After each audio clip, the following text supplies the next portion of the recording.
तुम्हें पता है ठंड एक सदमा देता है मुझे, अचानक से नहाने का सदमा, और डॉक्टर ने इसका इलाज भी बता रखा है मुझे, पानी गर्म करने का रॉड। तो हाँ ठंडी, देखो ठंड में ना पुलिस वाले भी बाल्टी मग्गा लेके घूमते, बंदूक कौन रखेगा यार। ठंड में तो वैसे ही चोर लोगों को भी नहाने से डर लग रहा है, क्लोज रेंज पे ठंडे हाथों से गाल छू दे रहे हैं उनके, ऐसे ही क्राइम कंट्रोल हो जा रहा है। चोर तो भाड़ में जाए, अगर कोई बाल्टी मग्गा लेके मेरे पीछे भी पड़ जाए तो भी मैं अपनी सारी जेब खाली कर दूं। क्या मतलब मेरा जेब खाली है पहले से, है मेरे पास कुछ। ये दिख रहा है, ये मामा घर से लाया हूँ, ऐसे ही नहीं मिलता, 1500 का तेल जलाने से 100 रुपए मिलता है। देखो ठंड में नहाने से किसको डर नहीं लगता है, सबको लगता है, और इसी डर में आदमी बाथरूम सिंगर से बाथरूम डांसर बन जाता है। तुम सोचो ना कि जो आदमी पूरा साल भर क्योंकि तुम ही हो गा रहा है बाथरूम में, वो अचानक से चल छैया छैया पे नाचने लग रहा है, उसका मन नहीं है नाचने का। बोलते हैं ना कि पहले पानी को पैर पे डालो, फिर उसको छाती पे डालो, उसके बाद कहीं जाके सर पे डालो। ठंड में आदमी शावर से पहले एक बाल्टी सर पे डालता है। तड़पना है क्या ऐसे बूंद बूंद से नहा के? एक बाल्टी डाल के तो ऐसे ही आदमी उछल कूद के नाचने लगता है। ऊपर से मैं टॉवेल ले जाना भूल जाता हूँ यार, इधर पूरा शरीर कांप रहा होता है और मैं चिल्ला रहा होता हूँ, मम्मी टॉवेल।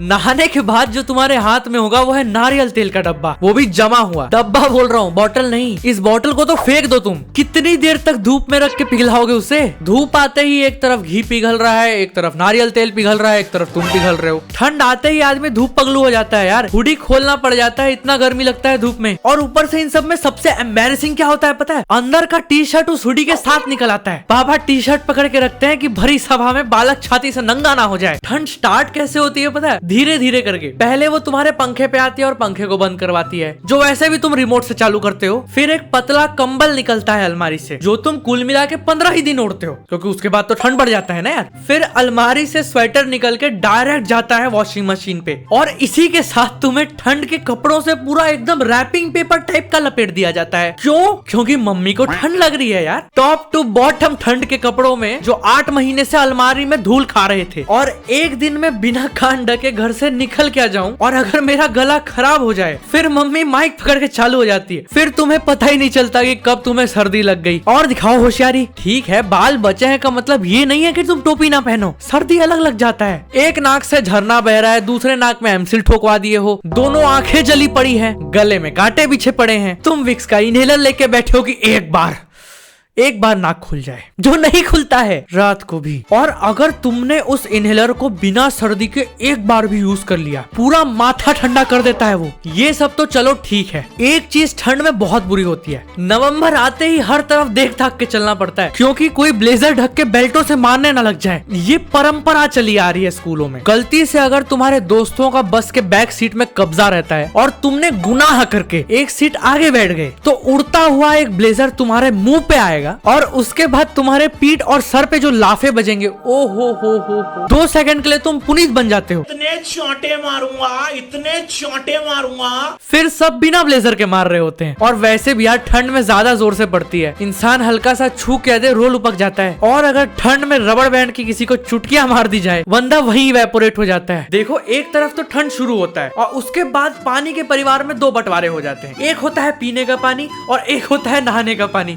नहाने के पानी से जो मेरी फटती है, और पीने का पानी जो मुझे अच्छा लगता है। मेहमान भी आ रहे हैं तो पानी के लिए मना नहीं कर रहे हैं, उल्टा अलग से बोल रहे हैं, भाभी जी थोड़ा पानी मिल जाता है तो। एक तो मुझे समझ नहीं आता यार कि तुम्हारे अगर हाथ गर्म नहीं है, या ये ठंडे हैं, या करारे हो रखे हैं, तो किसी के गाल को छूने का क्या मतलब है? तुम्हें उसकी हत्या करनी है तो आराम से कोई वेपन इस्तेमाल कर लो, ये क्यों करना है? आधे नींद में मेरी मम्मी मेरा गाल छू देती है, और अगर मैं पूछ लूं ना कि क्यों ऐसे कर रहे हो, मेरा मन कर रहा था। इस मन के चक्कर में मेरे घर में मैं तबला बना पड़ा हूँ। जब आने से मम्मी मार के जा रही है, पूछने से क्यों, मन कर रहा था। और मना भी नहीं कर सकते यार, मम्मी है ना। क्योंकि देखो मैं ऐसा बंदा हूँ कि अगर मैं एक दिन के लिए भी घर से बाहर ना निकलूं तो मेरा जीवन नहीं चलता है। मैंने कोविड कैसे बिताया था वो सिर्फ मैं जान रहा हूँ, उसकी स्टोरी आनी बची है वैसे। और इतने ठंड में किसी के पास भी जाओ तो हर कोई गाल छूने में लगा है। भाई तुम्हारा क्या ऑब्सेशन है गाल से? मेरे नजर में तुम क्रिमिनल बनते जा रहे हो। शाम को 6 बजे घूमने निकलना मेरे पैदाइशी हक जैसा हो गया है। कोई ना मिलने से अकेले निकल जा रहा हूँ। ठंड भले ही छाती तक लग चुकी है, पर निकलना इम्पोर्टेंट है। क्योंकि अगर मैं एक दिन नहीं निकलूंगा ना, मेरे ये जो वीडियो का जो स्माइल गया है वो उसी के कारण है। और वैसे ठंड में हो या किसी भी टाइम पे हो, अकेले घूमने में तो मजा नहीं आता है ना। तो उसके लिए मैंने रखा है एक वेला बंदा, जिसके क्लास छुड़वा छुड़वा के मैं उसको शाम को घूमने लेके जाता हूँ। क्योंकि मुझे शौक नहीं है यार घर वापस एकदम जमा हुआ जाने का। एक तो वैसे ही बचपन से मेरा एक सपना है कि मैं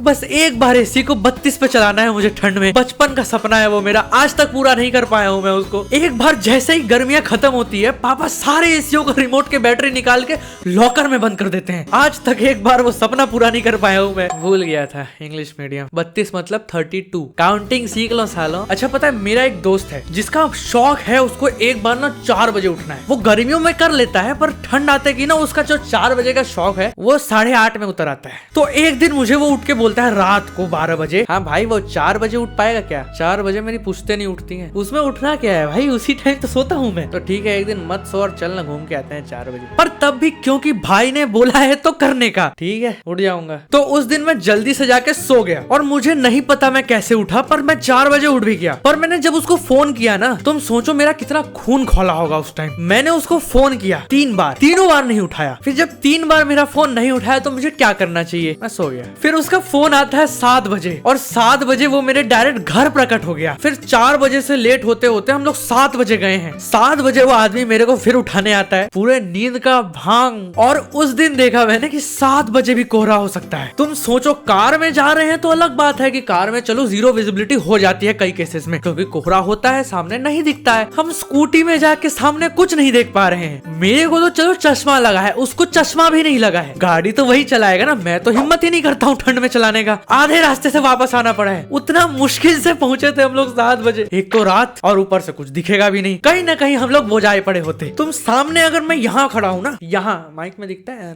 माइक में कैसे दिखेगा, इतना कोहरा था कि हम दोनों यहाँ ऐसे बैठे हैं, हम दोनों एक दूसरे को नहीं देख पा रहे हैं। ये थोड़ा ज्यादा हो गया। एक तो स्किन भी सूख गई होती है पूरा, नाखून से लाइन ना खींचो तो जीवन व्यर्थ है ना तुम्हारा। मॉइस्चराइजर लगाओ सालों, छाल सूख जा रही है तुम्हारी। तो इसीलिए मैं तुम्हारे लिए लाया हूँ कुछ नहीं। तुम्हें क्या लगा स्पॉन्सर मिलेगा मुझे? सब्सक्राइबर देखें, स्पॉन्सर के लिए सब्सक्राइब करना पड़ता है। क्या लेके जाओगे सब्सक्राइब ना करके? और इस वीडियो को लाइक भी कर दो, क्योंकि मुझे पता है कि तुमको ये वीडियो पसंद आई है। मैं जान रहा हूँ ना यार, भाई हूँ तुम्हारा। कमेंट कर दो अच्छी बुरी अजीबोगरीब चीजें जो तुम्हारे साथ ठंड में हो जाती हैं। हर चीज चैट जीपीटी को थोड़ी बताओगे। तो मिलते हैं एक पुरानी कहानी के नए वीडियो के साथ, तब तक के लिए बाय।